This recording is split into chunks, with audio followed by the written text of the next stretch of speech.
एक ही घड़ी का सेल वेल की हेलो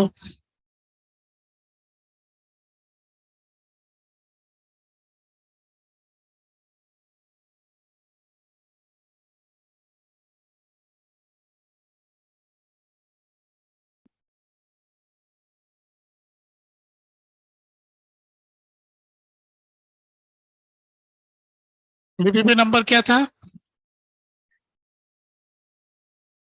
23 नंबर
तो आंसर आ गया सबके ना ठीक है। अब कौन सा क्वेश्चन पूछा है 3rd नंबर का क्वेश्चन क्या पूछना है बताओ भाई 3rd में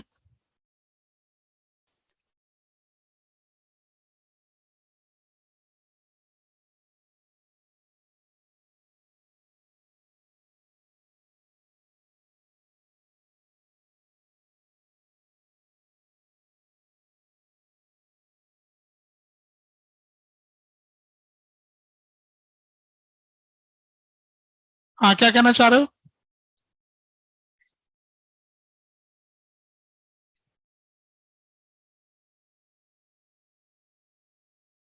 पहले आर रेडियस में घूम रहा था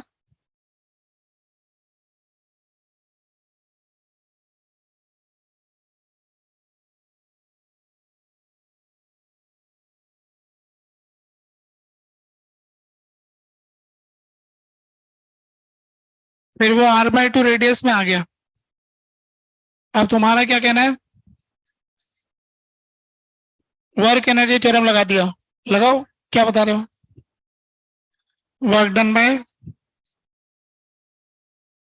change in kinetic energy.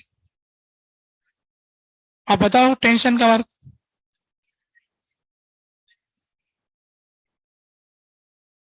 Tension का work integral T D R ये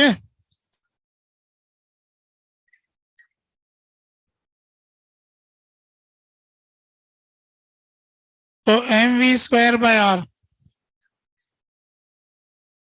इंटू डी आर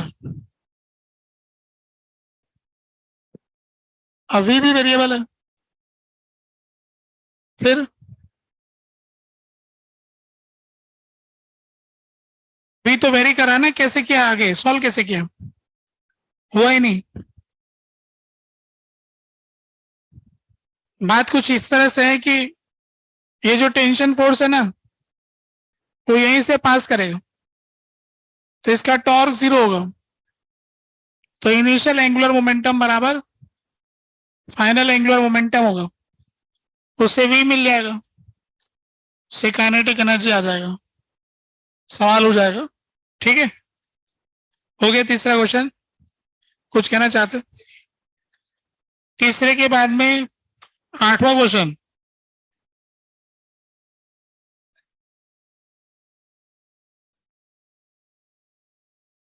ठीक है, आठवां क्वेश्चन। ऐसा कहा गया है कि एनर्जी, वेलोसिटी और टाइम फंडामेंटल क्वांटिटी मान लें तो सरफेस टेंशन का डायमेंशनल फार्मूला क्या होगा? सरफेस टेंशन जो है फोर्स अपॉन लेंथ होता है, तो फंडामेंटल क्वांटिटी क्या है अपना? एनर्जी, वेलोसिटी और टाइम। ठीक है, तो अपन इसको लिख सकते हैं, फोर्स को लिख सकते हैं मास इनटू एक्सेलरेशन, और एक्सेलरेशन को लिख सकते हैं वेलोसिटी अपॉन टाइम।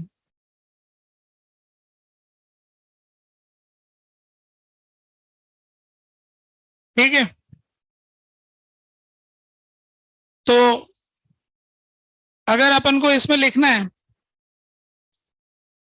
एनर्जी के टर्म्स में, एक और तरीका है, ऊपर नीचे डिस्टेंस से मल्टीप्लाई कर दें। फोर्स इंटू डिस्टेंस एनर्जी का यूनिट आ गया, लेंथ इंटू डिस्टेंस, तो ये हो गया एनर्जी ऊपर, और ये लेंथ का स्क्वायर हो गया। अब लेंथ को अपन लिख सकते हैं वेलोसिटी इंटू टाइम, तो वेलोसिटी इंटू टाइम का स्क्वायर हो गया, है ना? तो यानी सरफेस टेंशन की जो डायमेंशन है, एनर्जी की पावर 1, वेलोसिटी की पावर -2, टी की पावर -2, ऐसा कुछ आ रहा होगा। ठीक है, इसके अतिरिक्त ऐसा भी लिख सकते हैं कि सरफेस टेंशन जो है वो एनर्जी की डायमेंशन ए, लेंथ की डायमेंशन बी और टाइम की डायमेंशन सी। अब डायमेंशन इनके कर देंगे इसके, तो अब लिख लेंगे surface tension force per unit length आया ना, तो फोर्स अपॉन लेंथ के डायमेंशन, ऐसा लिख देंगे इसके टर्म्स में, एनर्जी की डायमेंशन ए, लेंथ की डायमेंशन बी और सी। अब एनर्जी को भी तोड़ लेंगे, फोर्स को भी तोड़ लेंगे, मास इनटू एक्सेलरेशन m(L(t)-2 और upon L,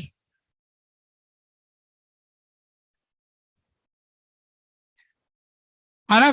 mass into acceleration upon length, और एनर्जी को लिख सकते हैं mL(2t)-2, इसकी पावर ए, एल की पावर बी, टी की पावर सी।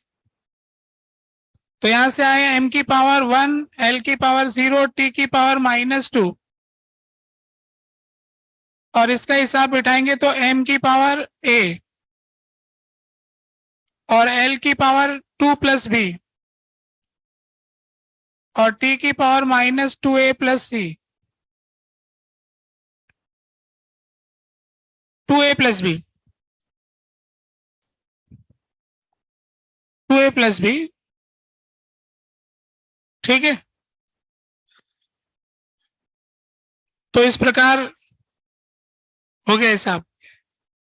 कुछ कहना चाहते हो? कोई दूसरा क्वेश्चन पूछना चाहते हो? कौन सा question?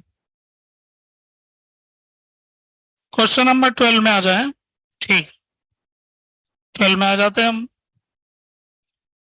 When two displacement represented by the equation this are superimposed, तो इसके आगे तो सॉल्व कर ही लेंगे। क्वेश्चन नंबर 12, 12वें क्वेश्चन में x is equal to a sin omega T और y is equal to b cos omega T.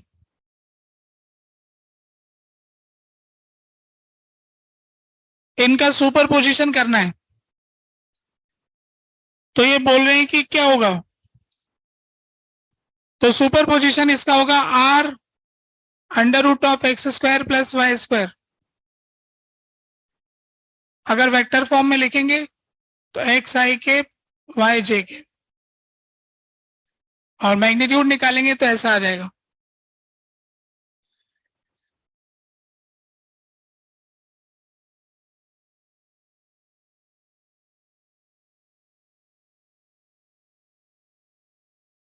अगर a और b बराबर होते तब तो ये सर्कुलर मोशन हो जाता। अब सवाल क्या है कि बोला है कि SHM हो रहा है क्या, कहाँ हो रहा है, ठीक है। अगर इसका पाथ चाहिए तो x/a² plus y/b² equal to 1। Elliptical motion हो रहा है। बैठो। और बताइए कोई प्रश्न, हो गए डीपीपी, ये डीपीपी कंप्लीट हो गए। और कुछ दिया था क्या, नहीं दिया था, पढ़ने का काम का था। तो अपनी क्लास में अपन ने इलेक्ट्रिक फ्लक्स की शुरुआत किया था, तो उसी के बारे में आगे बढ़ते हैं।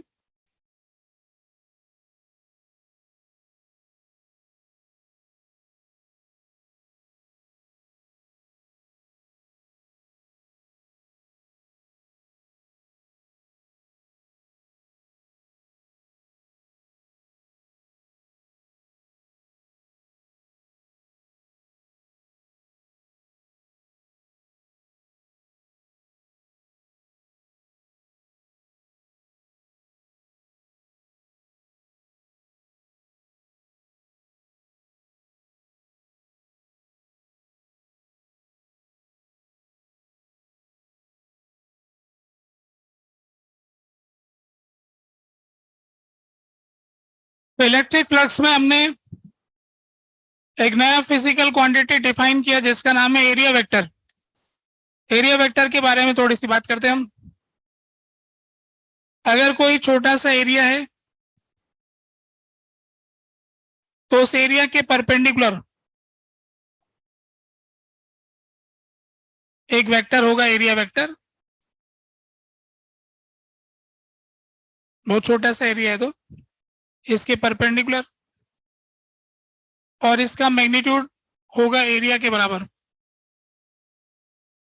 जो भी एरिया होगा उसके बराबर होगा।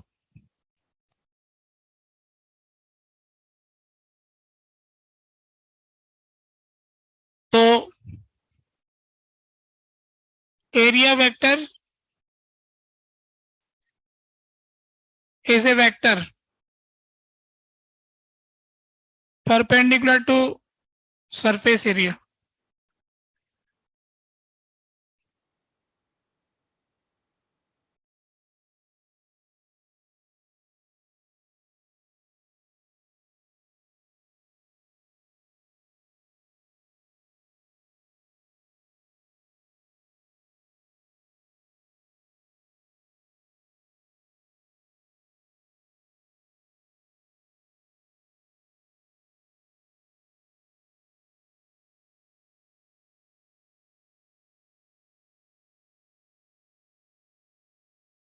अगर कोई प्लेन सरफेस है तो उसके केस में एरिया वेक्टर का जो मैग्नीट्यूड होगा वो हमें एरिया के बराबर ही मिलेगा। तो अगर कोई बहुत बड़ा सरफेस प्लेन नहीं है तो छोटा सा एरिया तो प्लेन होगा ही, इसलिए छोटा एरिया वेक्टर हमने डिफाइन किया। इसका मैग्नीट्यूड तो हमेशा एरिया के बराबर ही होगा। मान लीजिए कि ये कोई रेक्टेंगुलर सरफेस है, ये साइड ए ये साइड बी, तो इसका एरिया वेक्टर यह है और इसका मैग्नीट्यूड जो है a/b के बराबर है। अब कोई भी सरफेस बनाओगे तो उसमें दो सरफेस मिलेगी, एक इसके ऊपर वाली सरफेस, एक नीचे वाली सरफेस। इस सरफेस का एरिया वेक्टर इधर हो जाएगा और इस सरफेस का एरिया वेक्टर इधर हो जाएगा। ठीक है, इस ऊपर वाली सरफेस का एरिया वेक्टर ऊपर की तरफ, जो नीचे वाली सरफेस है उसका एरिया वेक्टर नीचे की तरफ।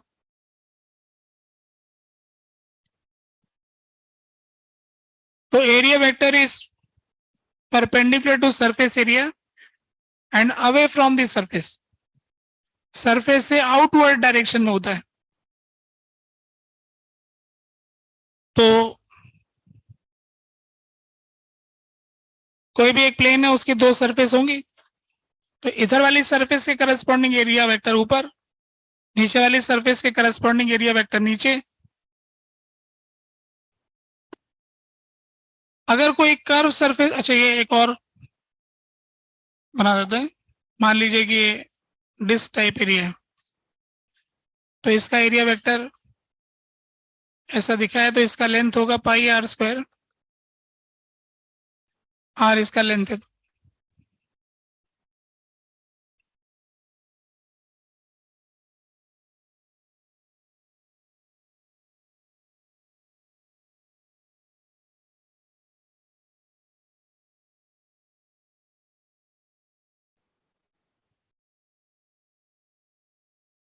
तो इसमें अगर कोई सरफेस कर्व टाइप आ जाएगा, जैसे मान लीजिए कि ये आ गया, अब ऐसी सरफेस के लिए एरिया वेक्टर निकालने की जब बारी आएगी, तो इसमें हमें छोटे छोटे एरिया लेने पड़ेंगे। इधर, यहाँ का एरिया इधर, क्योंकि परपेंडिकुलर की डायरेक्शन एक नहीं है, एक न होने की वजह से ये एरिया वेक्टर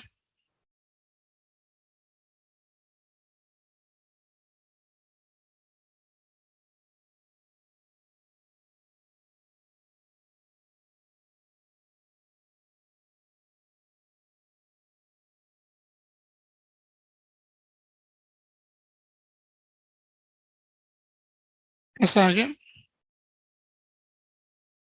अगर हम इस के एरिया वेक्टर का सम करेंगे तो वो एरिया के बराबर नहीं होगा, यानी इंटीग्रल डी ए वेक्टर अलग अलग डायरेक्शन में है, तो इसका वेक्टर सम करेंगे तो कुछ और चीज आएगा एरिया के अलावा, है ना। परंतु अगर आप इसके मैग्नीट्यूड का सम करेंगे तब तो वो एरिया ही आएगा। अगर हर छोटे छोटे, क्योंकि हर छोटा छोटा जो एरिया है वेक्टर की लेंथ उसके एरिया के बराबर है, और ऐसे सारे वेक्टर इसके ऊपर इंटीग्रेट कर दोगे आप, तो इसका सरफेस एरिया आ जाएगा। तो एरिया वेक्टर के मैग्नीट्यूड का सम तो सरफेस एरिया होता है, परंतु एरिया वेक्टर का वेक्टर सम सरफेस एरिया नहीं होता। ठीक है, अब क्या होता है, कैसे निकालेंगे, तो वो निकाल के बताते हैं आप।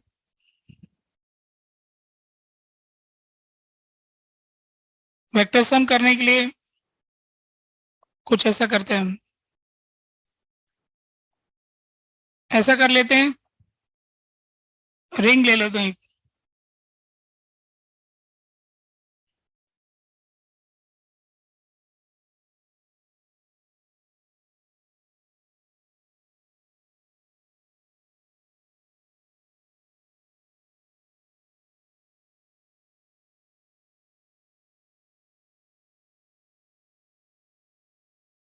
Theta angle D theta angle,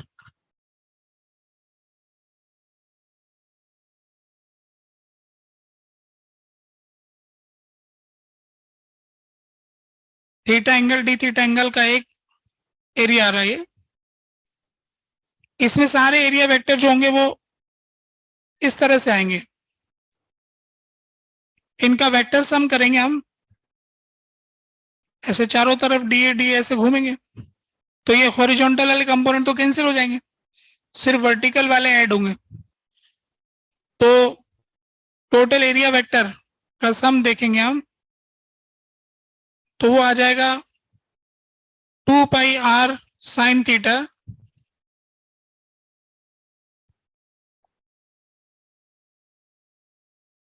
पाई आर साइन थीटा, तो इसका पेरीमीटर हो गया into r d theta into cos theta. Cos theta इसलिए क्योंकि ऊपर वाला कंपोनेंट्स को ऐड कर रहे हैं, और ये आ जाएगा जे केप। इन सब का सम ऊपर जे केप डायरेक्शन बोल रहे हैं हम। तो ये जो एरिया वेक्टर का सम आ गया, इंटीग्रल डीए वेक्टर, ये पूरा सरफेस पे सम कर रहे हैं हम। तो जो बाहर आ रहा है उसको बाहर निकालो भाई, 2 pi r square sine theta cos theta d theta j cap. Sine theta को जेड मान लेंगे तो कॉस थीटा डी जेड हो गया। तो इसका integration sign square theta by 2 हो जाएगा। 0 से पाई बाई 2 का लिमिट लगा देंगे, तो 2 pi r square sine square theta by 2, 0 से 90 डिग्री। 0 रखेंगे तो 0 आएगा, 90 रखेंगे तो 1 आएगा, 2 से 2 कट जाएगा। तो इन सारे एरिया वेक्टर का सम करोगे तो वो पाई आर स्क्वायर आएगा, पाई आर स्क्वायर जे केप।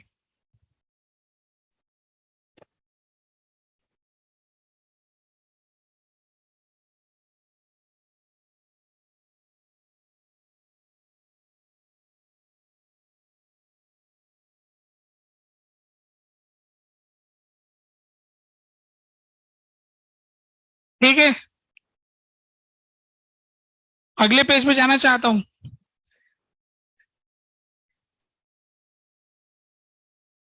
तो मैंने वेक्टर एडिशन किया तो पाई आर स्क्वायर आ गया, और मैग्नीट्यूड का सम किया तो 2 पाई आर स्क्वायर आ गया, आधा आ गया, है ना। अगले पेज पे डायग्राम से एक बात कहना चाहता हूं।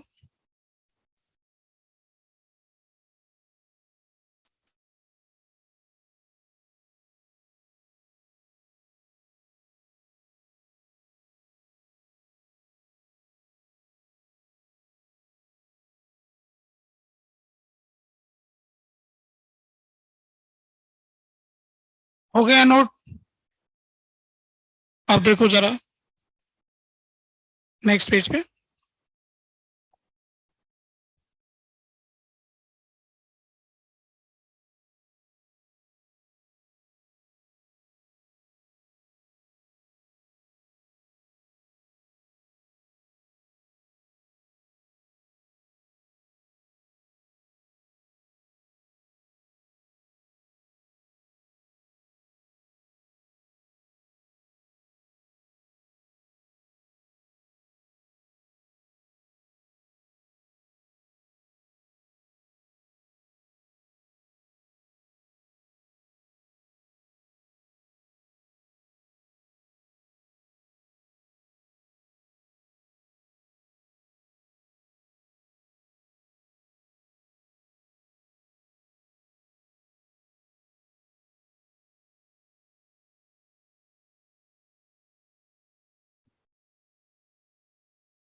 ये जो हमारा इंटीग्रेशन दिख रहा था वो हमने देखा था 2 pi r sine theta into r d theta cos theta, ये इंटीग्रेशन किया था हमने। तो अगर अपन ध्यान से देखें तो ऐसा कुछ है कि इसका रेडियस है आर साइन थीटा, नीचे वाला जो बेस है, इसका लेंथ है आर डी थीटा, और अगर ये वाला एंगल देखें तो ये थीटा आ रहा है, तो ये वाली जो विड्थ आ रही है वो है are d theta cos theta. तो इसका मतलब ये जो हम इंटीग्रेट कर रहे हैं वो इस रिंग के एरिया को जोड़ रहे हैं। तो ये नीचे वाली रिंग का एरिया को जोड़ेंगे तो नीचे वाला एरिया आ जाएगा, है ना। यानी इसका प्रोजेक्टेड एरिया आ रहा है। एरिया का कंपोनेंट है ये, ठीक है। तो ये जो पूरा घूमता हुआ सा एरिया ना ऐसे चारों तरफ जा रहा है, इन सभी का वेक्टर करेंगे ऊपर की तरफ, एरिया वेक्टर का कंपोनेंट पाई आर स्क्वायर के बराबर, ठीक है। तो इससे हमें समझ में आएगा कि जो हमारा आंसर आया, फाइनली आंसर क्या है एरिया वेक्टर का, पाई आर स्क्वायर जे के, है ना। थीटा कैसे हो गया, देखो कि ऐसे हो गया, ये थीटा है तो ये 90 माइनस थीटा हुआ,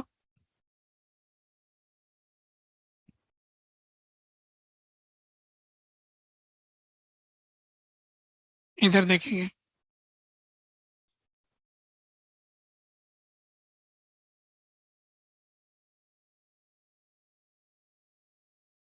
ये वाला एंगल थीटा है,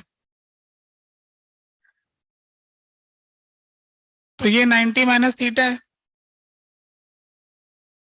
तो जो टेंजेंट होगी यहां पर उसका थीटा होगा, होना ही है, उसमें क्या है, ठीक है। तो ये बात हो गई। अब एक बात और कहते हैं, अगले पेज पे जाना चाहता हूं, ये तो पिछले वाली बात को लिखा और कुछ खास नई बात नहीं लिखा है ना। अब यूं कहना चाह रहे थे, अगर कोई भी क्लोज सरफेस होगा, कोई भी क्लोज सरफेस, तो उसके जो एरिया वेक्टर होंगे हमेशा सरफेस के बाहर लेना है।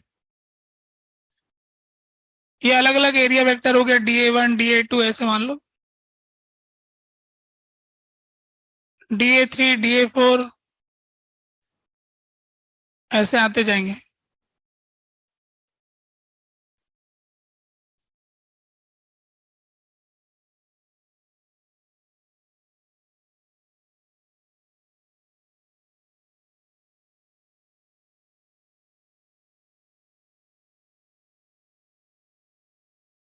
ऐसे करके हम सारे एरिया वेक्टर को जोड़ेंगे, क्या मिलेगा बताओ भाई।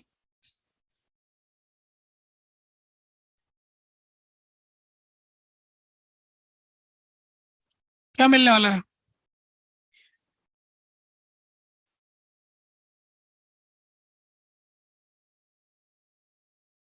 सारे एरिया वेक्टर का सम करोगे तो 0 आएगा।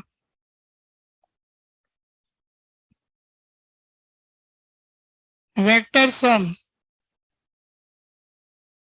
Of all area vector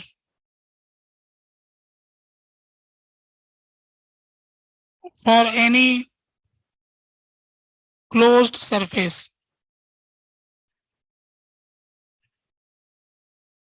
is always 0।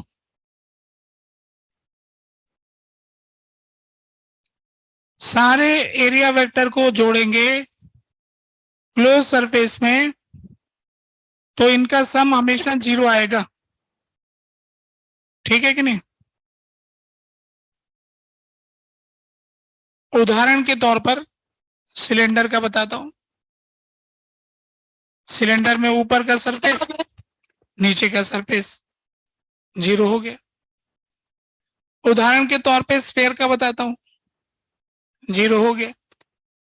उदाहरण के तौर पर क्यूबॉइड का बताते हैं, आमने सामने मिला के 0 हो गया। उदाहरण के तौर पे अभी अभी हमने देखा हेमिस्फेयर का, क्लोज्ड हेमिस्फेयर होता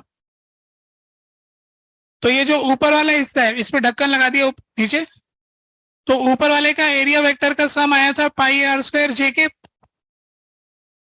अब वो जो नीचे वाला एरिया आ रहा है इसका एरिया वेक्टर आ गया पाई आर स्क्वायर माइनस जे के, टोटल सम 0 आ जाएगा।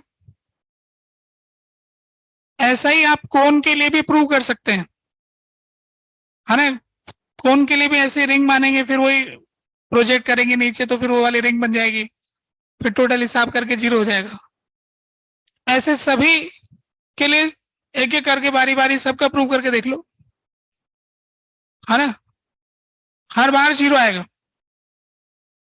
तो फिर ये रिजल्ट हो गया। टेढ़ा मेढ़ा कोई भी सरफेस उसके एरिया वेक्टर का सम 0 होता है। तो vector sum of all area vectors for any close surface is always 0। ये ऑल एरिया वेक्टर कौन से हैं? ये वाले जो दिखा रखे हैं चित्र में। ऐसा गोला बनाए तो पूरी सरफेस पे करना। क्लोज्ड सरफेस के एरिया वेक्टर का सम 0 होगा। इसकी सहायता से हम ना आसानी से ये पहले निकाल सकते थे, अगर ये पहले पता होता, है ना, उसके लिए।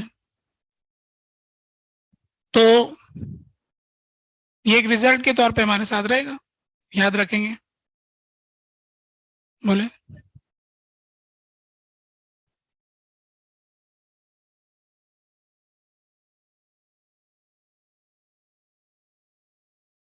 मान लो कि ये जो मटका रहता है पानी वाला, ऊपर से खुला रहता है, छोटा सा जगह रहता है। अब इस मटके का एरिया वेक्टर निकालें ढक्कन हटा के, तो 0 तो नहीं आएगा, उतना ही आएगा जितना ढक्कन का एरिया होगा। अगर इसका वेक्टर सम करोगे तो इसको आप क्लोज कर लो। आप अपने पास में हर बार ऐसा इक्वेशन तो लिख ही सकते हो कि अगर मुझे इसका एरिया वेक्टर का सम चाहिए तो मैं अपनी तरफ से ढक्कन लगाता हूं। इसका एरिया वेक्टर हो गया पाई आर स्क्वायर जे के, ये छोटा वाला आर हो गया, और बाकी दूसरे का एरिया वेक्टर हो गया। टोटल एरिया वेक्टर का सम 0, तो जो बाकी बचा उसका एरिया इसके बराबर। बस ऐसे करके आ जाएगा। कोई सरफेस क्लोज नहीं हो तो अपनी तरफ से ढक्कन लगा दो। अब बोलो कि अब तो क्लोज हो गया, क्लोज हो गया तो बाकी बचेगा क्या होगा हम बता देंगे, ठीक है।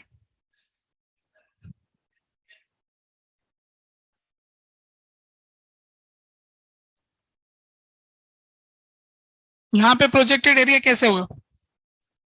देखो इसमें क्या होगा कि ये वाला जो हिस्सा बचा है ना, ये वाला हिस्सा तो आपस में कैंसिल हो ही गया। इसका कंपोनेंट इधर और इधर, इसका कंपोनेंट इधर और इधर, इसका कंपोनेंट इधर और इधर, इसका कंपोनेंट इधर और इधर, तो ये सारे कैंसिल हो गए। अब बचा सिर्फ ये वाला एरिया, ये बचा ना, इसका प्रोजेक्टेड एरिया हो गया, हो गया ना, ऐसे हो गया। तो ये जानकारी होगी, इससे आगे बढ़ना चाहता हूं। एरिया वेक्टर के बारे में काफी बातें बता दी गई। अब फ्लक्स की तरफ बढ़ते हैं। तो जो हमारा फ्लक्स का फॉर्मूला है d phi magnitude of electric field into area vector का मैग्नीट्यूड इनटू कॉस थीटा। तो इलेक्ट्रिक फ्लक्स के लिए ये कहना चाहते हैं कि electric flux is a scalar quantity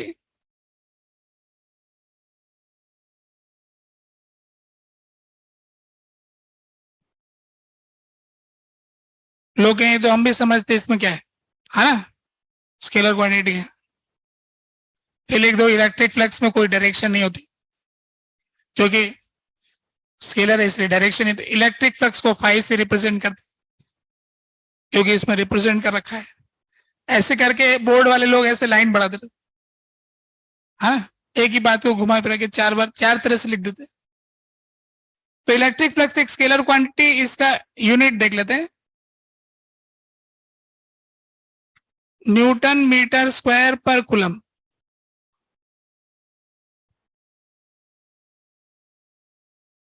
Newton पर कूलम तो इलेक्ट्रिक फील्ड की हो गई, और एरिया का मीटर स्क्वायर होगा तो सीधा ही।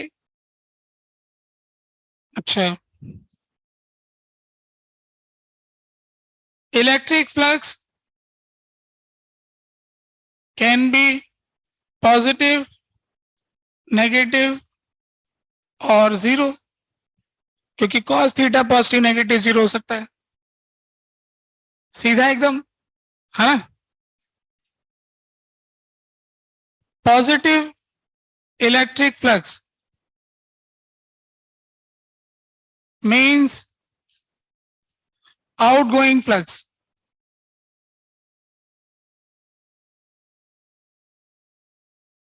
Negative electric flux means incoming flux.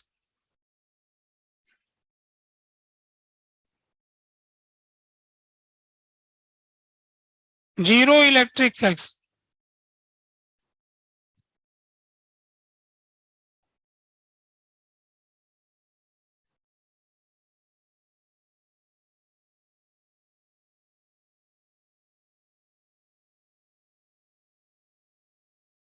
Zero electric flux का क्या मतलब?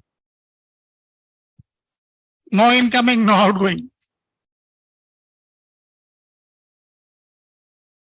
जैसे मान लो कि कोई दरवाजा है ना, ये दरवाजा है, अब मैं दरवाजे में एंटर कर रहा हूं तो ये हो गया इनकमिंग, है ना। फिर दरवाजे से बाहर जा रहा हूं, आउटगोइंग। दोनों चीजें हो रही ना। दरवाजे के लिए मैं दरवाजे में एंटर कर रहा हूं और फिर दरवाजे से बाहर भी जा रहा हूं, तो जब भी कोई सरफेस होगी तो इस वाले का एरिया वेक्टर आएगा इधर, और इधर से इलेक्ट्रिक फील्ड आ रहा है तो इस साइड से इलेक्ट्रिक फील्ड एरिया वेक्टर इधर, तो cos 180 आएगा, इस हिसाब से माइनस का हो गया, तो ये इनकमिंग फ्लक्स हो गया। इस वाली सरफेस से फ्लक्स बाहर जा रहा है और एरिया वेक्टर भी इधर है तो इधर पॉजिटिव हो गया, तो इस सरफेस के हिसाब से फ्लक्स बाहर जा रहा है, इस सरफेस के हिसाब से फ्लक्स भीतर आ रहा है। ठीक है। अगर इलेक्ट्रिक फील्ड यूं जाए, मतलब दरवाजा यूं हो और मैं दरवाजे के बगल से यूं निकल जाऊं, नो इनकमिंग नो आउटगोइंग, है ना। क्रॉस नहीं, ये फ्लक्स नहीं, फ्लक्स जीरो हो गया मतलब, है ना। हमने बाल्टी को ऐसे रखा, पानी ऊपर से बरस रहा है ना, तो इनकमिंग हो गया, पानी का फ्लक्स आ रहा है, नीचे से बाल्टी फूटी हुई, आउटगोइंग, है ना। अब बाल्टी ऐसे लेके खड़े हुए, आड़ी लेके, और बारिश हो रही, नो फ्लक्स, है ना, पानी का कोई फ्लक्स नहीं आ रहा है। तो कहने का मतलब हो गया कि एरिया वेक्टर और फील्ड की डायरेक्शन के साथ इसका रोल आ रहा है। तो जीरो फ्लक्स का क्या मतलब होता है, हम देख लें। बाल्टी ऐसे रखने से जीरो हो रहा है, दरवाजे के बगल से गुजर रहा हूं तो जीरो फ्लक्स हो रहा है ना। जीरो फ्लक्स बोले तो समझ जाए, पॉजिटिव आउटगोइंग, नेगेटिव इनकमिंग हो गया। तो कोई भी अपन से जब फ्लक्स पूछता है किसी एक सरफेस से, तो हम हमेशा आउटगोइंग फ्लक्स बताते हैं। हमसे कोई कुछ नहीं बोलता है तो हम आउटगोइंग फ्लक्स ही बताएंगे। अगर क्लोज सरफेस का पूछता है तो उसका तो गारंटेड आउटगोइंग फ्लक्स ही बताते हैं, क्योंकि क्लोज सरफेस के अंदर एरिया वेक्टर हमने बाहर की तरफ ले रखा है ना। और एक प्लेन सरफेस जो क्लोज नहीं है उसमें तो एरिया दोनों तरफ हो सकता है, इसलिए उसमें फ्लक्स प्लस और माइनस कुछ भी हो सकता है। क्वेश्चन स्पेसिफाई नहीं करता है तो हम वो प्लस वाला बता देते हैं जो कि आउटगोइंग वाला होता है। अगर वो बोल रहा है कि ये वाला एरिया वेक्टर लेना है तो फिर उसके हिसाब से माइनस आएगा तो माइनस बता देंगे। जब वो खुद से नहीं बताते तो हम अपने हिसाब से लगाते हैं। ठीक है।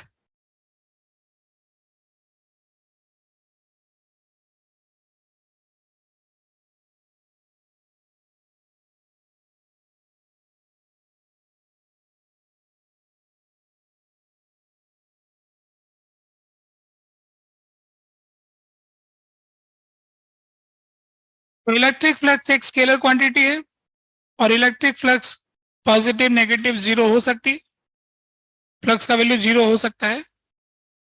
और जो अगला पॉइंट है वो ये है कि electric flux is related with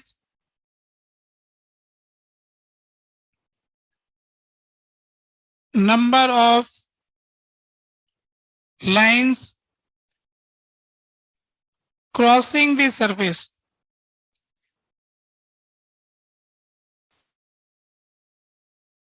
electric flux is related with the number of lines crossing the surface. Electric flux जो है सरफेस को क्रॉस करने वाली लाइन की संख्या से संबंधित है। कैसे संबंधित है इस बात को देखते हैं हम। तो इलेक्ट्रिक फ्लक्स का फॉर्मूला था डी फाई ई का magnitude into d A cos theta, ऐसा है। अब देखो इसका एक डायग्राम, मान लीजिए कि ये कोई छोटा सा एरिया वेक्टर है डी ए, और इस लोकेशन पर जहां पर ये है, यहां पर इलेक्ट्रिक फील्ड इस तरफ डायरेक्टेड है, तो इसके बीच में एंगल थीटा हो गया।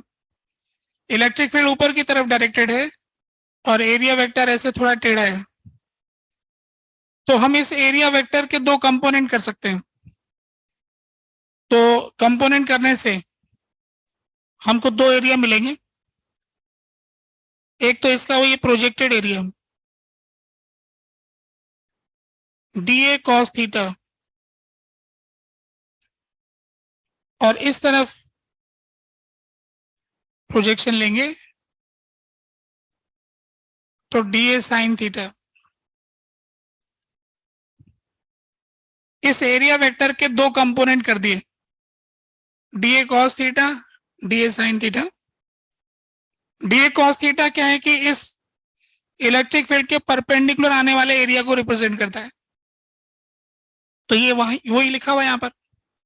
तो अपन लिख सकते हैं कि d phi is equal to electric field into d A perpendicular. D A perpendicular का मेरा मतलब यह है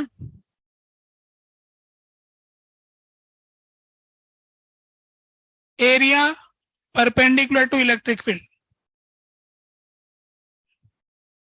area vector parallel to electric field and area perpendicular to electric field. समझे बात? एरिया वेक्टर तो इलेक्ट्रिक फील्ड के पैरेलल है, पर एरिया तो परपेंडिकुलर है ना। तो हमने ये पढ़ा था पहले कि इलेक्ट्रिक फील्ड का जो मैग्नीट्यूड होता है वो प्रोपोर्शनल होता है नंबर ऑफ लाइंस अपॉन पर unit area, cross section area.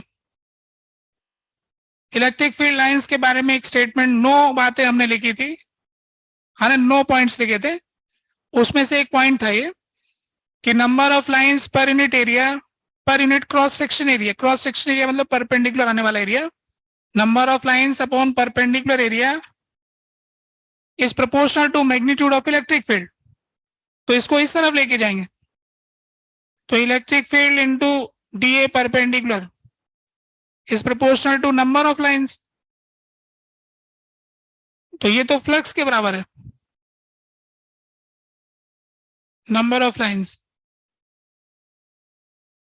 तो हम यहां से कह सकते हैं कि electric flux is proportional to number of lines.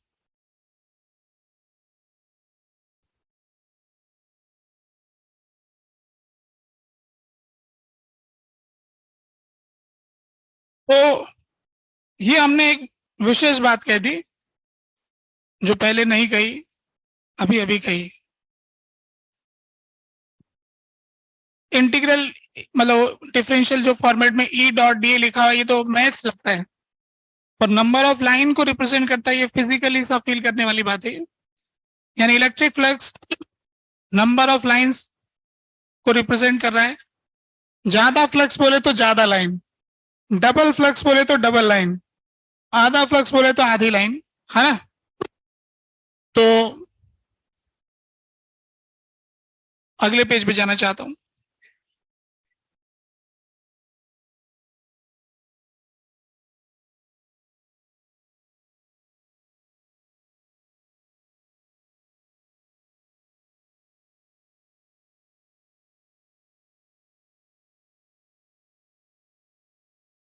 बढ़ू मैं आगे।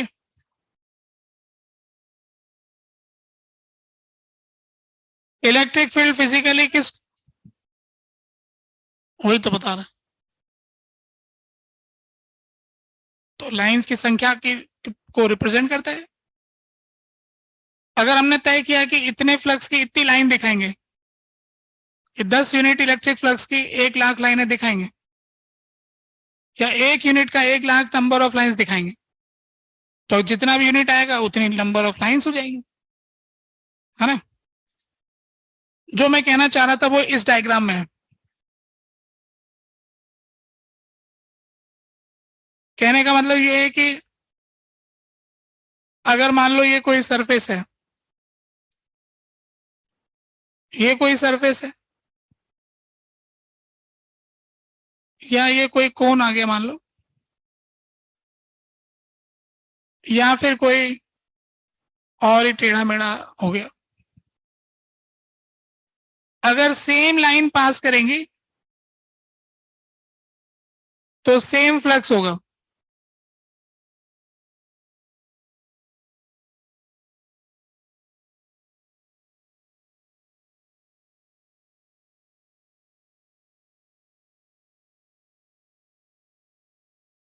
जो लाइन इससे गुजर रही है वो उससे गुजर रही है, ऐसे करके हो रहा है। अगर लाइनों की संख्या सेम है, ऐसा मान लेना यहां से गुजर रहा है, तो जो लाइन इससे पास करी, जो लाइन इससे पास करी, जो इस सबसे बराबर लाइन पास करी, तो इसका फ्लक्स φ1 है, इसका फ्लक्स φ2 है, इसका फ्लक्स φ3 है, इसका फ्लक्स φ4 है। तो सारे फ्लक्स बराबर है, φ1 equal to φ2 equal to φ3 equal to φ4। Line बराबर तो फ्लक्स बराबर। if same number of lines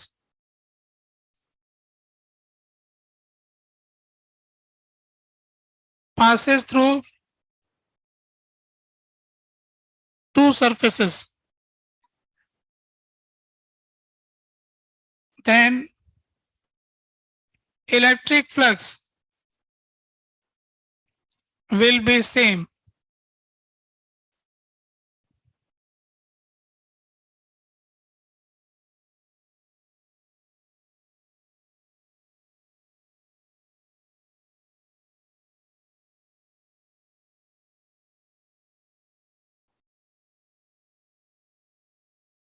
दोनों सरफेस से फ्लक्स बराबर होगा अगर दोनों सरफेस से सेम लाइन पास कर रही है। ज्यादा लाइनें ज्यादा फ्लक्स, कम लाइनें कम फ्लक्स, बराबर लाइनें बराबर फ्लक्स। कितनी अच्छी बात है ये, तो कौन तो सॉल्व करता फिरेगा। लाइन बराबर होगी, फ्लक्स बराबर होगी, ऐसा हो रहा है ना।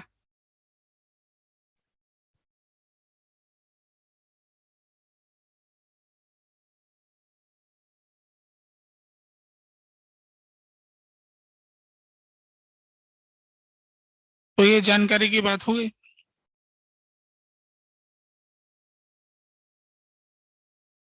अगले पेज पे चलते, है ना। ये तो नोट हो ही गया। अब जो अपना फ्लक्स का टोटल फॉर्मूला है वो ऐसा हो गया, integral E dot D A,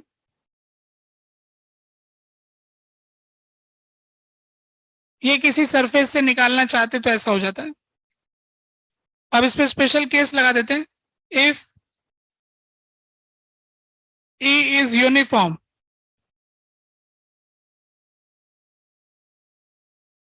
अगर यूनिफॉर्म इलेक्ट्रिक फील्ड है, देन फिर लोग कहते हैं कि ई को बाहर बुला लो और एरिया वेक्टर का सम कर लो, तो ई डॉट ए ये फॉर्मूला हो जाएगा। अगर यूनिफॉर्म इलेक्ट्रिक फील्ड होगा तो सीधा ई डॉट ए लिख सकते हैं हम।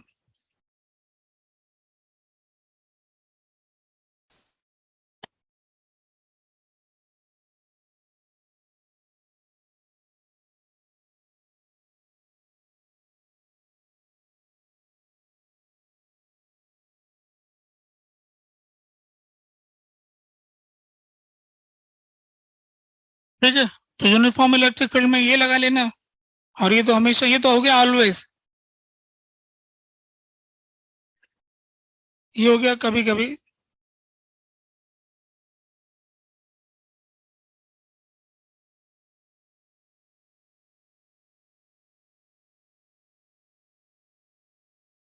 ये यूनिफॉर्म हो तो ये लगा लेना, नॉन यूनिफॉर्म हो तो वो लगा लेना, ठीक है। अब फार्मूला वार्मूला तो हो गया, पूरा जानकारी हो गई। सवाल करने की बारी। पहले सवाल करते हैं हम।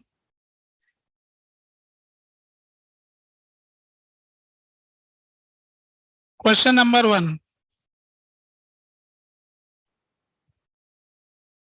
शुरुआती ऐसा करते हैं। इलेक्ट्रिक फील्ड हमें दे रखा है 10 i के 6j के -5k के। एरिया हमको दे रखा है 2 metre square. Find electric flux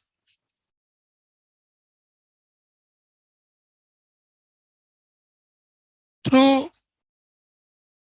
given area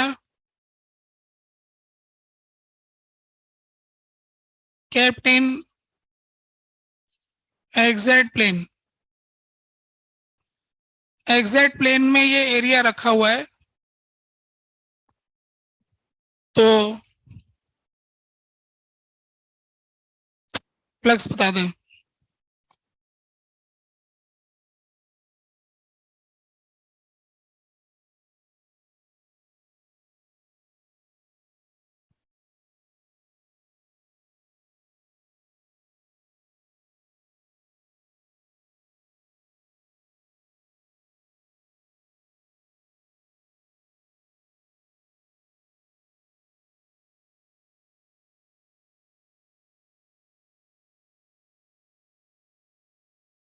हो गया क्या? मिलाते हैं फिर सॉल्यूशन। क्योंकि ई यूनिफॉर्म है, एरिया प्लेन है, तो ये बड़ा आसानी से लगाया जा सकता है। अब एक्स वाई जेड का मामला है। एक्स वाई जेड, तो एरिया जो है वो एग्जैक्ट प्लेन में है, तो एग्जैक्ट प्लेन का एरिया वेक्टर ऊपर आएगा, तो वो हो जाएगा 2j के। एग्जैक्ट प्लेन का जो एरिया है वो 2j के हो जाएगा। लेंथ तो एरिया के बराबर, डायरेक्शन एरिया के परपेंडिकुलर।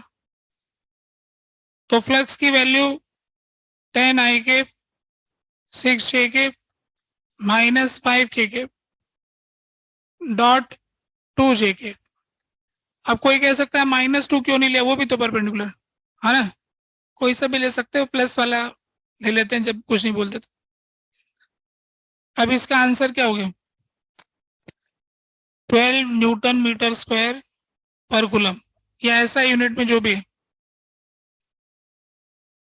तो आसान सा काम था ये तो। दूसरा सवाल करते हैं। दूसरे क्वेश्चन में हमें इलेक्ट्रिक फील्ड दिया हुआ है एक्स आई के +y जेड जे के, एक्स आई के वाई जेड जे के +z² के। अच्छा नहीं लगा, पसंद नहीं आया।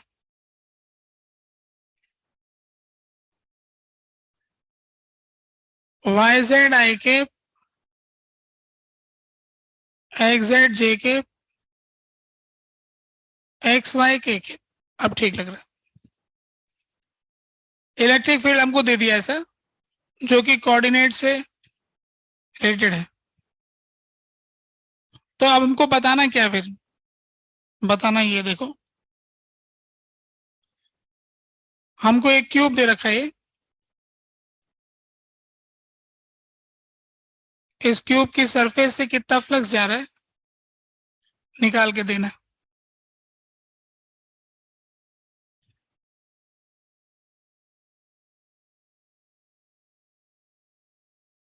इस तरफ एक्स एक्सिस इस तरफ y एक्सिस और इस तरफ z एक्सिस।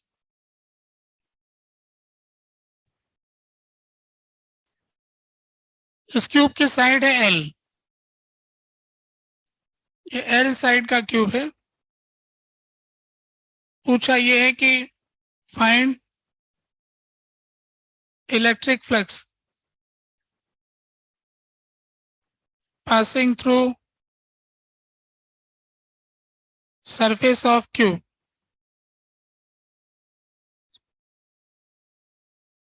क्यूब की सरफेस से कितना फ्लक्स पास हो रहा है ये निकाल।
हो गया क्या?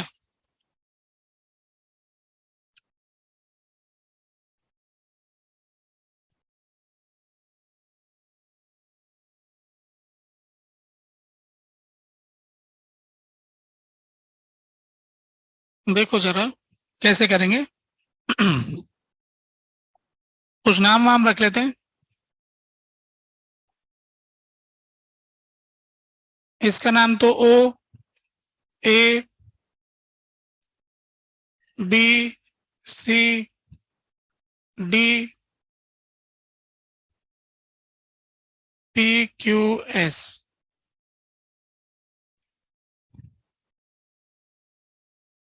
ओ A B C D P Q S, ऐसा करके कॉर्नर्स के नाम रख दिए।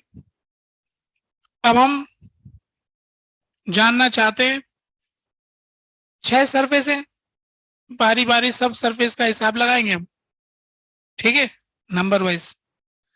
तो सबसे पहले हम सबसे ऊपर वाली सरफेस के बारे में सोचना चाहते हैं। तो इस सरफेस का जो भी एरिया वेक्टर होगा वो तो सीधा ऊपर ही होगा, है ना। अब इसके अंदर इस सरफेस के ऊपर इसका y कोऑर्डिनेट फिक्स है, इस सरफेस का y कोऑर्डिनेट l हो गया, पर इसका x कोऑर्डिनेट और z कोऑर्डिनेट तो अलग अलग पॉइंट का अलग अलग है, और x कोऑर्डिनेट और z कोऑर्डिनेट चेंज होने से तो इलेक्ट्रिक फील्ड तो अलग अलग जगह अलग अलग हो रहा है। तो सॉल्व करने के लिए तो फिर तो सीधा इलेक्ट्रिक फील्ड इनटू एरिया से तो काम चलेगा नहीं, बोले तो इंटीग्रेट करना होगा। अब कैसे करेंगे ये बात आ रही है, तो उसके लिए अब अगले पेज पे देखते हैं डायग्राम।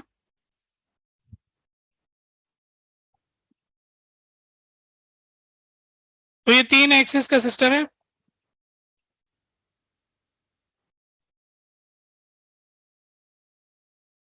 ये हो गया x, ये हो गया y और ये z। जिस सरफेस से हम जानना चाहते थे वो सरफेस कुछ यूं थी।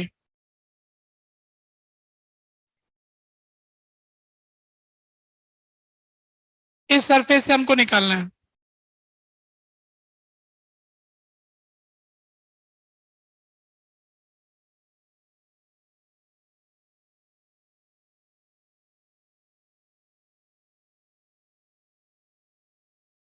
तो अब इसमें हम क्या करते हैं कि इसमें एक ऐसा एलिमेंट लेते हैं, यहां से x डिस्टेंस आगे बढ़ते हैं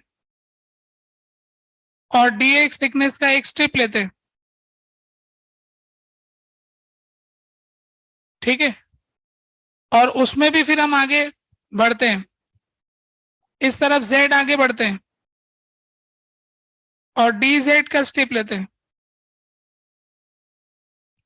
अब ये छोटा सा एरिया आ गया भाई, इतने के लिए लिखा जा सकता है कुछ, तो ये आ गया हमारा एरिया वेक्टर, ये लो dA वेक्टर dx dz, कौन सा केप, j केप। अब हमारे को फॉर्मूला लिखना था भाई डी फाई, तो E डॉट dA, अब E तो हमारे पास काफी वैल्यूज रखता है, ये था y z i cap, x z j cap, x y k cap, dot d x d z j cap. तो इस तरह से डी फाई की वैल्यू आ गई x z d x d z. क्या कहते हो, आया कि नहीं आया, मतलब समझ में आ गया ना बात, ये कहना चाह रहा हूं।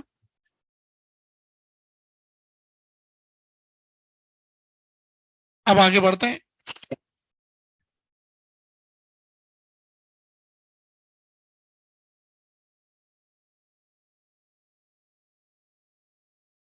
एक्स कोऑर्डिनेट चेंज होने से भी इलेक्ट्रिक फील्ड बदल रहा है, जेड कोऑर्डिनेट चेंज होने से भी बदल रहा है, हमारी तो प्लेस सरफेस पे एक्स और जेड तो बदल ही रहा है, और वाई तो हमें चाहिए नहीं, फॉर्मूले में वाई तो है ही नहीं, वाई तो कुछ भी हो फर्क नहीं पड़ रहा है।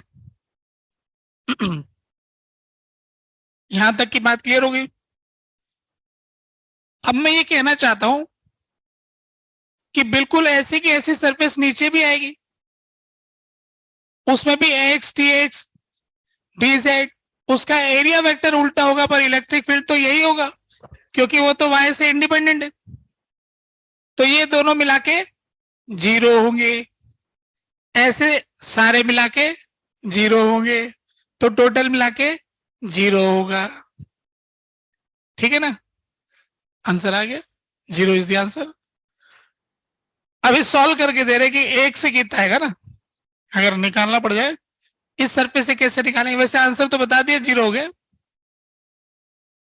सिमिलरली करके दूसरे में ऐसा आ जाएगा, ऐसे तीसरे में आ जाएगा, फिर हर बार ऊपर नीचे दो सरफेस रहेंगी, सारी सरफेस से कैंसिल हो जाएगा, तो जीरो इसका आंसर हो जाएगा।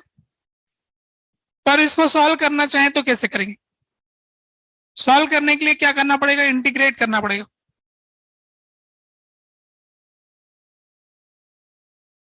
डबल इंटीग्रेट करेंगे, दो दो छोटे छोटे वेरिएबल है ना, तो दो बार करेंगे।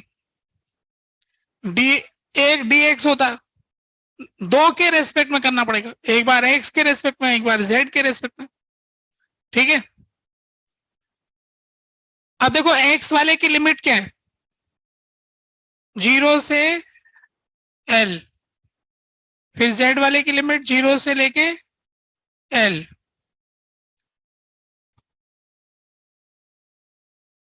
तो पहले किसका करें अपन, जेड का करते पहले। देखो एक्स फिक्स रखेंगे ना, ये पूरी पट्टी पे चलेगा, है ना, तो ये मैंने इधर उधर लिख दिया, इधर जेड लिख देता हूं। पहले हम जेड वाला करेंगे,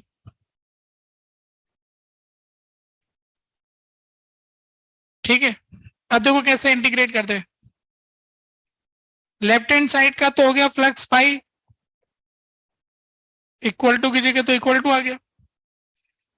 अब ये जो एक इंटीग्रेशन है ना, एक इंटीग्रेशन अभी करना नहीं, पहले जेड वाला करना है, तो जेड वाले में सिर्फ जेड ही वेरिएबल है, और एक्स और डी एक्स तो कांस्टेंट है, कांस्टेंट तो इंटीग्रेशन से बाहर निकाल लेते हैं, तो एक्स टी एक्स तो बाहर आ गए, बच गया जेड डी जेड,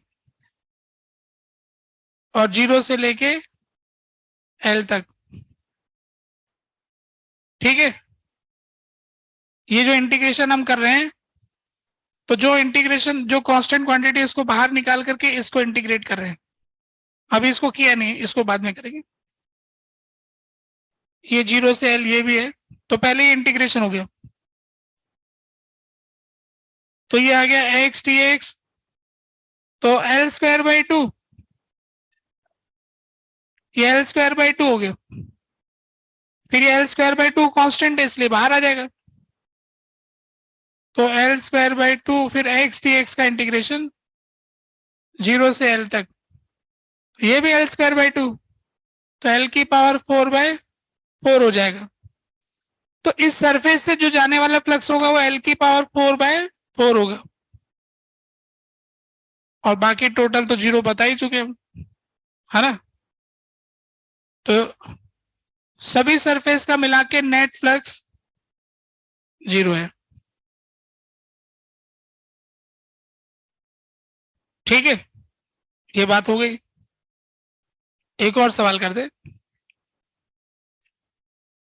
इस सवाल में आपने सीखा कि कभी कभी डबल इंटीग्रेशन भी करना पड़ जाता है। तो डबल इंटीग्रेशन कैसे करते हैं आपके सामने करके दिखाया मैंने, है ना। कभी ट्रिपल भी करना पड़ता है, 3 बार कर देंगे, उसमें dx dy dz भी आ जाएगा।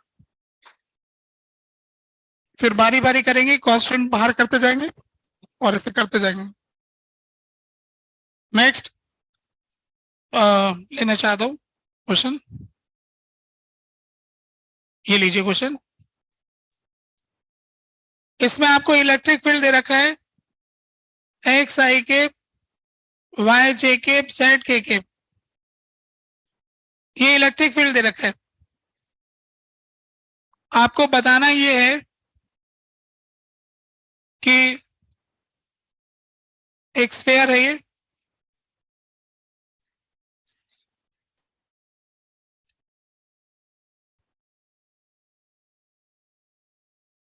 इधर एक्स एक्सिस, इधर वाई एक्सिस, और इधर जेड एक्सिस। सेंटर इसका ओरिजिन पे, स्फेयर का रेडियस हमको दिया हुआ है आर, आर रेडियस का स्फेयर। तो हमसे ये पूछा है कि find electric flux through spherical surface.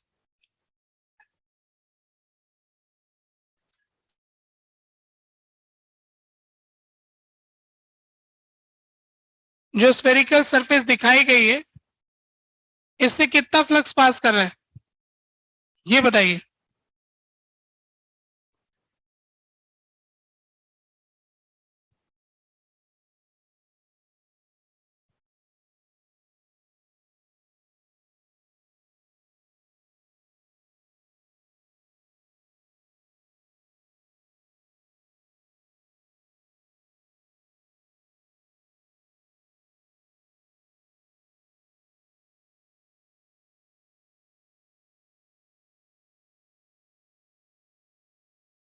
जो लोग क्लास में एकदम ध्यानपूर्वक समझेंगे करेंगे, दूसरे लोगों से आगे हो जाएंगे।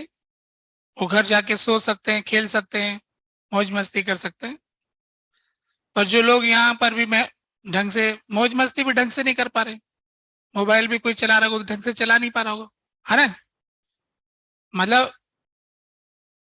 अच्छे से कुछ हो ही नहीं पा रहा इधर, और फिर घर जाके भी नहीं हो पाएगा, और घर जाके करेंगे तो 2-3 साल कोटा में रहना पड़ेगा फिर। ऐसे बच्चे तो कोटा के लिए अच्छे होते ही हैं, उनसे सभी लोग खुश रहते हैं, मकान मालिक, स्कूल, इंस्टीट्यूट, सब जगह टीचर का भी नाम फैलाते रहते हैं। कौन कौन पढ़ाते हैं सब इंस्टीट्यूट जानता हूं मैं, घूम घूम के देख लिया मैंने।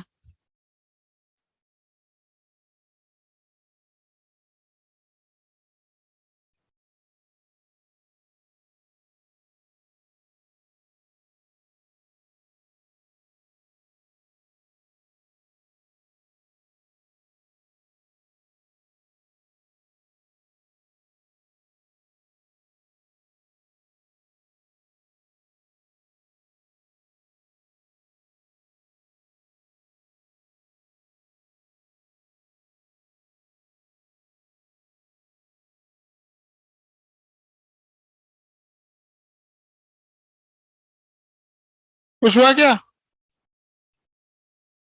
सोच रहे हैं?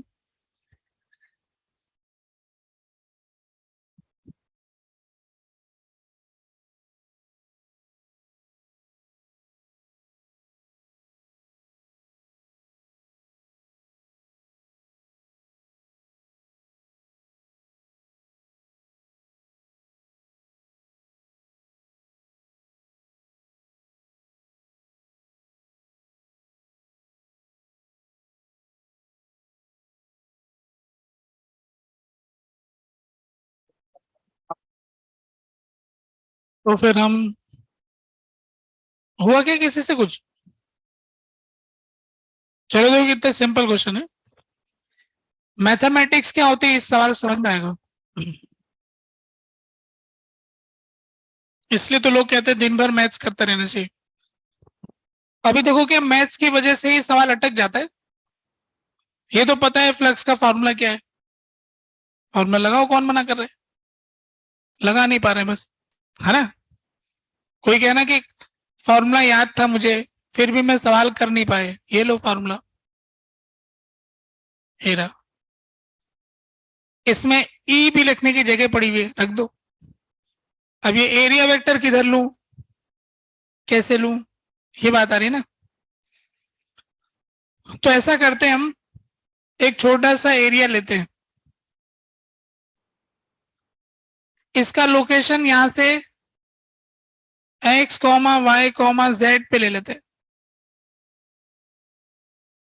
तो ये इसका पोजीशन वेक्टर हो गया, ये आर वेक्टर। अच्छा देखो कि आर वेक्टर जो है ना, उसकी वैल्यू एक्स आई के, वाई जे के और जेड के होगी। और ये जो एरिया वेक्टर है, इसका मैग्नीट्यूड तो एरिया के बराबर, और उसका यूनिट वेक्टर आर केप के लोग होगा, है ना। जो छोटा सा एरिया हमने कंसीडर किया, इस वेक्टर के टिप के ऊपर एरिया ले, जो इस वेक्टर का टिप का एरिया ना, वही वाला एरिया ले। टीए का मतलब जीरो को अप्रोच करने वाला एरिया होता है, वेक्टर का टिप भी जीरो को अप्रोच करेगा। तो जो वेक्टर के टिप का एरिया वो है डीए, तो उसकी डायरेक्शन ऐसे हो गई, आर केप डायरेक्शन, ये मैग्नीट्यूड हो गया। अच्छा ये और ये तो बराबर ही लग रहे हैं, तो अपन इलेक्ट्रिक फील्ड को आर वेक्टर से लिख लेते हैं, और एरिया वेक्टर को magnitude of area into r cap से लिख लेते हैं, डॉट प्रोडक्ट लगा देते हैं। और हम जानते हैं कि r r dot r cap क्या होता है। आर डॉट आर केप जो होता है मैग्नीट्यूड ऑफ आर होता है। मैग्नीट्यूड ऑफ आर जो होता है वो तो इसकी रेडियस के बराबर होता है। रेडियस तो कांस्टेंट होता है, कांस्टेंट तो बाहर चला जाता है, जो बचता है वो तो एरिया का वैल्यू होता है, 4 पाई r²। तो फ्लक्स की वैल्यू आ गई 4 पाई r³। आ गया आंसर, ठीक है। कुल मिला के कैसे सॉल्व किया जाए, ये मैथमेटिक्स विभाग है, और वो हमें तभी आएगा जब हम खूब सारे सवाल करेंगे, क्योंकि ऐसे नहीं सोच पाएंगे तो अटक जाएंगे। तो हमने क्या लिखा था, इलेक्ट्रिक फील्ड को हमने आपकी बार है ना, कोई भी जनरल पोजीशन ले लिया, एक्स आई के, वाई जे के, जेड के स्फेयर की सरफेस के ऊपर, तो एरिया वेक्टर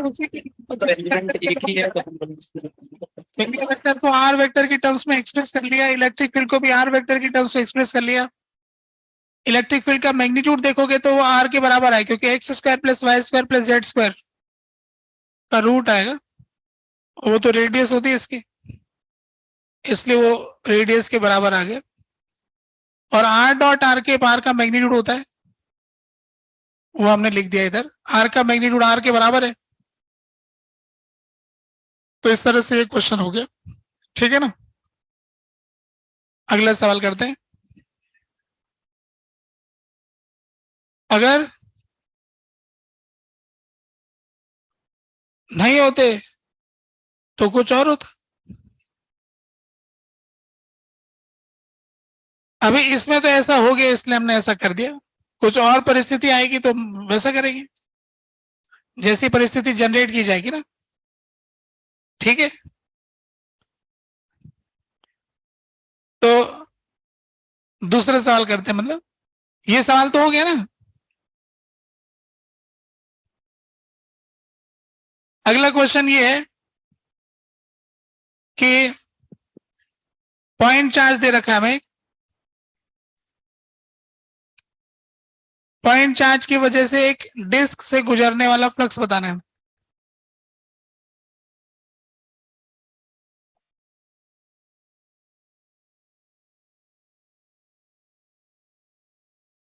डिस्क जो है वो यहां से आर डिस्टेंस पर है और आर रेडियस के, या एक्स डिस्टेंस के ऊपर है।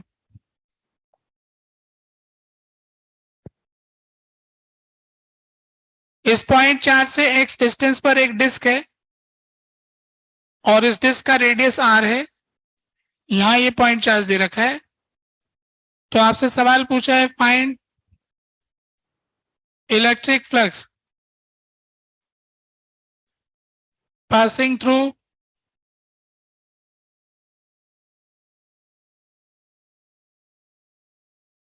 Area of disc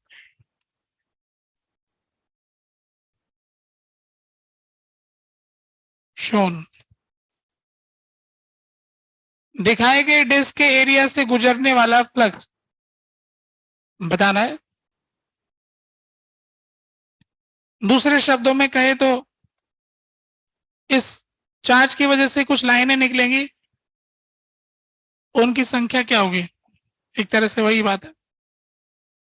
field lines, electric field lines जो है इससे जाएंगी,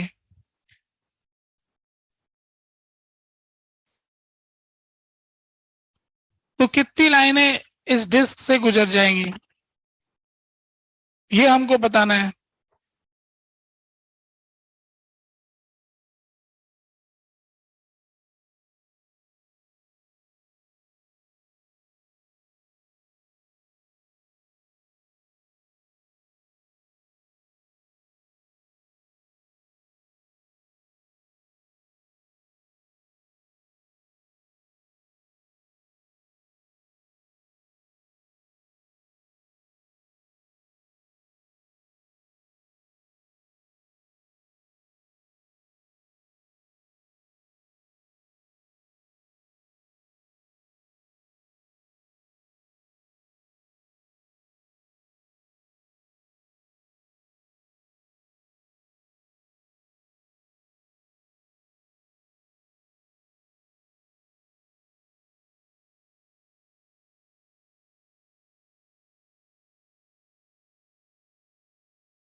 हम क्या करते हैं कि एक रिंग लेते हैं आर रेडियस की और डी आर थिकनेस की,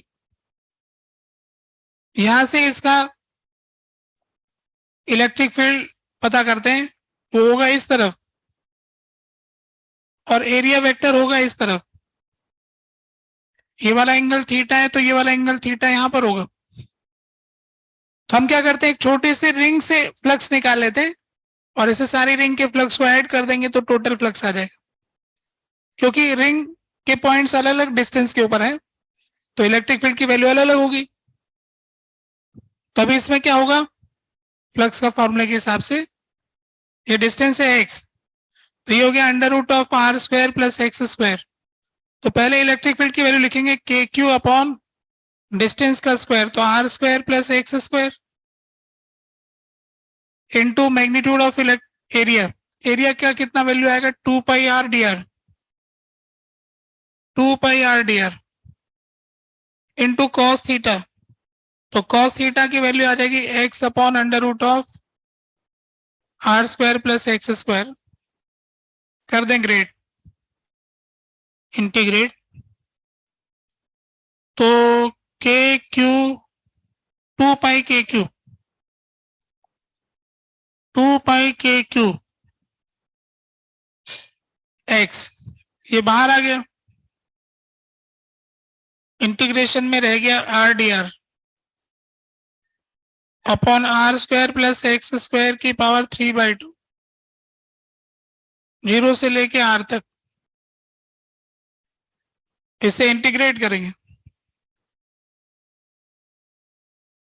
तो r square plus x square को हम टी स्क्वायर मान लेंगे, 2 r d r, 2 t d t, 2 cut गया, तो ये इंटीग्रेशन आ गया t d t divided by t cube, है ना। टी क्यूब आ गया तो टी स्क्वायर आ गया, टी की पावर -2 डी टी, टी की पावर -2 डी टी, तो -1/t, इंटीग्रेशन आ गया -1/t, यानी इसका इंटीग्रेशन आ गया 2 पाई के q x -1 upon under root of r square plus x square. Limit लगाएंगे 0 से आर तक,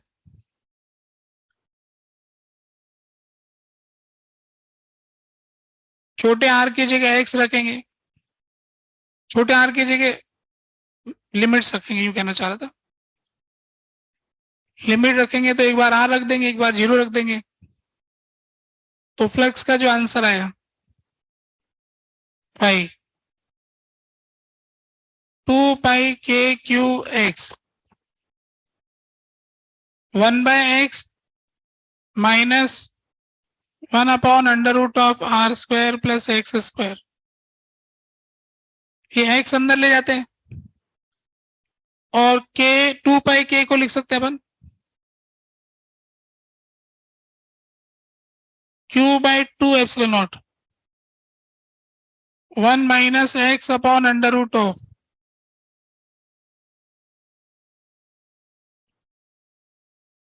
ये आ गया, ये आया, किसका आया था, कुछ लोग कह रहे हैं कि उनका आ गया है, ठीक बात है। अच्छा देखो, गौर करने की बात है, ऐसा लग रहा है कुछ देखा देखा है। अच्छा इसको, तो ये तो कॉस थीटा हो गई, ये वाला थीटा अगर बड़ा ही थीटा मान लिया जाए, हाफ एंगल, तो अपना फ्लक्स का फॉर्मूला बन रहा है Q/2 ε0 1 - cos थीटा। मतलब हम ऐसा रट लेंगे, इस चैप्टर में रटने के लिए बहुत कुछ।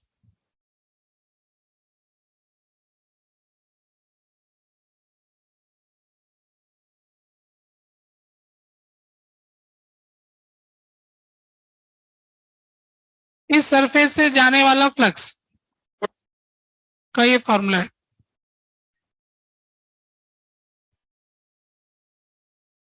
इसके सरफेस से जाने वाला कितना फ्लक्स है, कोन के वर्टेक्स पे चार्ज रखा है तो बेस से कितना फ्लक्स जाएगा उसका फॉर्मूला आ रहा है Q/2 ε 1 माइनस कॉस थीटा।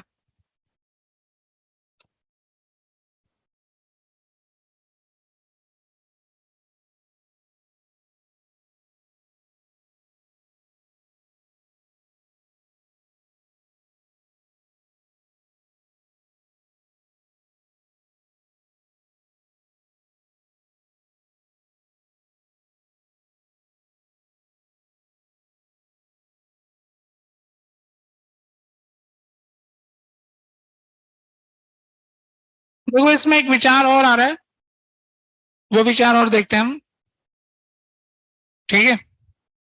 देखिए कि वो कैसे कर सकते हैं हम, अगले पेज पे बताना चाहूंगा। ये तो बात नोट हो गया, क्या रह गया?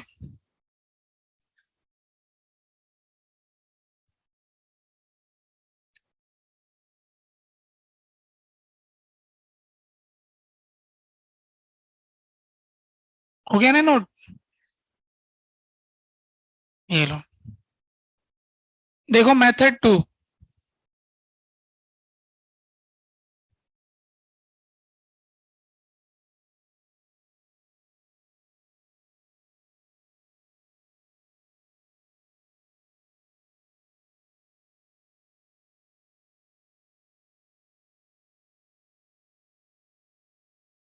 देखो इसमें है ना, एक विचार जो आ रहा है वो क्या है, अगर ये डिस्क चार्ज होती, अगर ये डिस्क चार्ज होती और इसकी surface charge density sigma coulomb per metre square होती, तो मैं अगर इस पे लगने वाले फोर्स को लिखता तो कैसे लिखता, इस रिंग पे फोर्स लिखता और उसका इधर वाला कंपोनेंट ऐड कर देता, टोटल फोर्स यही आता। तो मैं फोर्स का एक्सप्रेशन लिख रहा हूं, फोर्स होता है dq into E cos theta df। जो इसका x कंपोनेंट आएगा फोर्स का वो dq into E cos theta होगा। ई मेरा कहने का मतलब है यहाँ पर ये इलेक्ट्रिक फील्ड है ई और ये वाला एंगल है थीटा। तो फोर्स की वैल्यू हो जाती है इस रिंग पे आने वाला dq into E cos theta. थोड़ा आगे बढ़ाता हूं, इस dq को लिख सकता हूं surface charge density into area into E cos theta, ठीक है। देखो dq को surface charge density into area हो गया, अब E into d A cos theta d phi हो गया, तो d F is equal to sigma into d phi, है ना। इसका मतलब d phi is equal to 1 sigma into d F, है ना। इसका मतलब फ्लक्स बराबर फोर्स अपॉन सिग्मा, ठीक है ना, फ्लक्स बराबर फोर्स अपॉन सिग्मा। तो इसका मतलब ये हो गया कि इससे गुजरने वाला फ्लक्स, तो इस पॉइंट चार्ज ने इस डिस्क पे अगर चार्ज होता उस समय जितना फोर्स लगा था उसको उसके सिग्मा से डिवाइड कर देते तो इससे गुजरने वाला फ्लक्स मिल जाता, ठीक है ना। अब हम ये जानते हैं कि ये पॉइंट चार्ज डिस्क पे वही फोर्स लगाता जो ये डिस्क पॉइंट चार्ज पे लगाती, और ये डिस्क पॉइंट चार्ज पे क्या फोर्स लगाती अगर ये डिस्टेंस x होता, तो Q इंटू इसका x डिस्टेंस का इलेक्ट्रिक फील्ड, उसका क्या फॉर्मूला होता है sigma bye 2 epsilon not 1 minus cos theta, इसको सिग्मा से डिवाइड कर दिया, Q/2 epsilon not 1 minus cos theta, ये हो गया फ्लक्स। ये कोई विशेष विचार है, ये अजीब है ये थोड़ा, है ना, क्योंकि ऐसा हो रहा था इसलिए ऐसा कर दिया।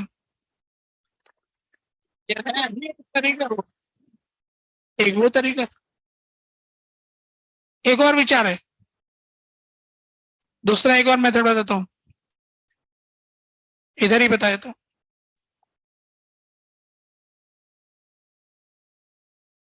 मेथड 3,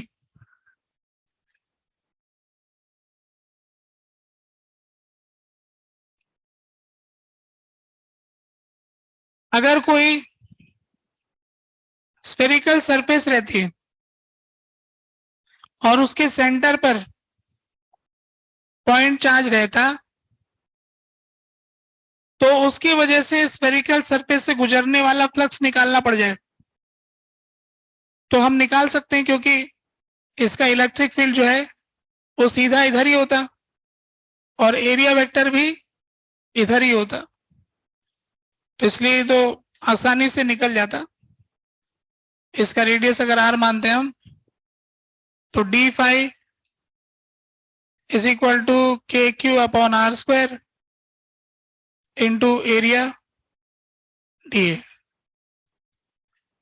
कर दें ग्रेड, इलेक्ट्रिक फील्ड तो कांस्टेंट है, पूरी सरफेस पे एरिया वेक्टर के साथ 0 डिग्री का एंगल है। अब डी ए का सम करेंगे तो 4 पाई आर स्क्वायर आ जाएगा। तो फ्लक्स की वैल्यू आ गई k q upon r square into 4 pi r square. तो यहां से मुझे आर स्क्वायर से आर स्क्वायर कट गया, तो क्या बचा, क्यू बाय एप्सिलॉन। अगर मैं कोई पॉइंट चार्ज लेता और उसकी वजह से स्फेरिकल सरफेस से गुजरने वाला फ्लक्स निकालता, तो उसकी वैल्यू क्या आती, क्यू बाय एप्सिलॉन। ठीक है। अब दूसरी बात कह रहा हूं, ये तो एक रिजल्ट हो गया मान ली। अब हम यूं कहना चाहते हैं कि जो इसकी लाइन है वो तो ऐसे जाती, अगर सरफेस स्फेरिकल नहीं भी होती, चाहे कुछ और ही शक्ल वाली होती, मान लो कि ऐसी कुछ होती, क्योंकि जो लाइनें उससे गुजर रही है वही लाइनें उससे भी गुजर रही है, तो इसका भी फ्लक्स यही होता, क्यू बाय एप्सिलॉन नॉट। अगर सेम लाइनें गुजरेंगी तो सेम फ्लक्स होगा। ठीक है। इस बात का फायदा उठाकर हम जो हमारे सवाल को सॉल्व कर सकते हैं, इसमें क्या करना था हमें, हमको ये करना था कि हमें तो एक डिस्क के एरिया से फ्लक्स निकालना था। तो हम ये कहेंगे कि डिस्क से वही फ्लक्स निकलेगा जो इस इतने एरिया से निकलेगा। तो हम ये जानते हैं कि डिस्क का फ्लक्स वही है जो इस स्फेरिकल सरफेस के इतने एरिया से जा रहा है। तो हम ये जानते हैं कि थीटा एंगल अगर सबटेंड करता है तो इसका एरिया का फॉर्मूला क्या होता है, 2 pi r square 1 minus cos theta, ऐसा निकाल रखा है अपन ने। तो 4 पाई आर स्क्वायर एरिया से फ्लक्स गुजरता है क्यू बाय एप्सिलॉन, तो इतने एरिया से कितना फ्लक्स जाएगा, क्योंकि बराबर बराबर बढ़ रहा है। तो required flux q by epsilon naught 2 pi r square 1 minus cos theta divided by 4 pi r square.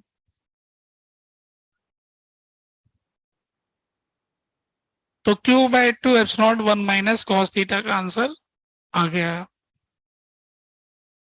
ठीक है, ये दूसरा विचार है। तो किसी एक चार्ज की वजह से कोई भी क्लोज सरफेस हो, चाहे वो स्फेरिकल हो या ना हो, सभी से एक ही फ्लक्स जाता है, Q by epsilon, irrespective of shape, क्योंकि सबसे लाइनें बराबर ही जाएंगी। और एक डिस्क से कितनी लाइनें जाएंगी उसका हिसाब भी लगा दिया। तो डिस्क वाला फॉर्मूला तो आपको रट के रखना है अपन को, काम आ जाएगा कहीं भी। अब आज के समय तो समाप्त हो गए, कुछ कहना चाहते हैं?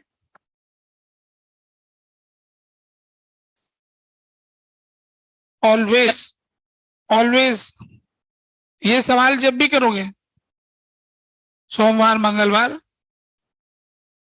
जनवरी, फरवरी, मार्च 2023-24, ऑलवेज। हाँ, ये सवाल जब भी करोगे, है ना। कोई दूसरे सवाल में होता है क्या? दूसरे सवाल में देखेंगे फिर, है ना। देखो ये इक्वेशन है, ये इक्वेशन है ऑलवेज। इस वाले में थोड़ी सी दिक्कत है। ये जो फोर्स लिखा था ना, हमारा फॉर्मूला फोर्स का एक्चुअल में क्या था, डी क्यू इंटू ई, ये तो ऑलवेज था। और यहां पर क्या हो रहा था, सिमेट्री की वजह से कंपोनेंट कैंसिल हो रहे थे ऊपर वाले, और इधर वाले बच रहे थे। तो इसलिए फिर इसका ई की वजह सिर्फ ई कॉस थीटा काम आ गया। तो जब जब ऐसा हो जाएगा, तब तो अब कौन सा केस जानू मैं, कौन से केस में ऐसा होगा, है ना। ऐसे तो केस सामने आएगा तब देखेंगे। बाकी ये सवाल में ऑलवेज, है ना, ये सवाल कभी भी करो, सुबह शाम, है ना, किसी दिन करो, हर बार कर लेना। तो अभी क्या करोगे, एक डीपीपी करोगे,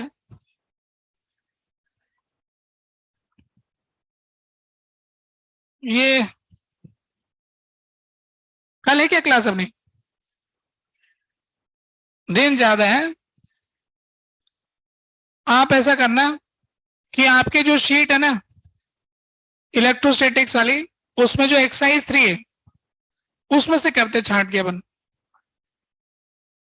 किस में ज्यादा सवाल है, पार्ट 2 में ज्यादा है। तो पार्ट 2 में जो जितना पढ़ा ना पोटेंशियल एनर्जी तक के, वो सारे कर लेना। हाँ, पार्ट 1 भी करना चाह रहे हैं, ठीक है, दोनों कर लेना।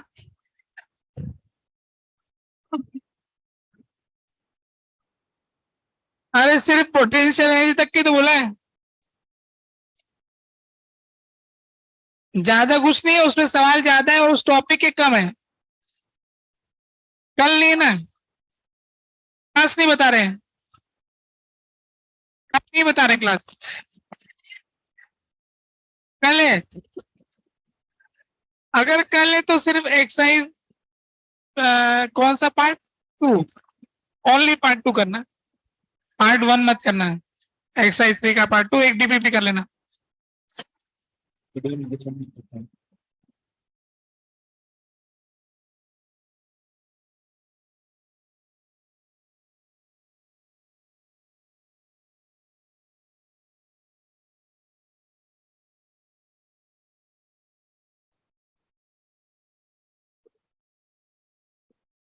भैया कल सभी बच्चों को होमवर्क की सारी कॉपी जमा करानी है, ठीक है ना। दूसरे बैचेस में एक दिन फिजिक्स की ले रहे हैं, एक दिन केमिस्ट्री की ले रहे हैं, एक दिन मैथ्स की ले रहे हैं, लेकिन ऐसा आपके यहाँ पे नहीं करेंगे, क्योंकि फिर क्या है, आपको दिक्कत आएगी रोज रोज लाने में। एक दिन जमा होगी थर्सडे की, है ना। तो अगर बोर्ड पे लिखा भी रहता है बाहर तो कंफ्यूज मत होना, थर्सडे को हर बच्चा जिम्मेदारी से कॉपी लेके आए। आप घर पे मैसेज भेजना चालू करेंगे बेटा, जो नहीं लाएगा। अमन बैठा है क्या, अमन आया है, अमन तिवारी।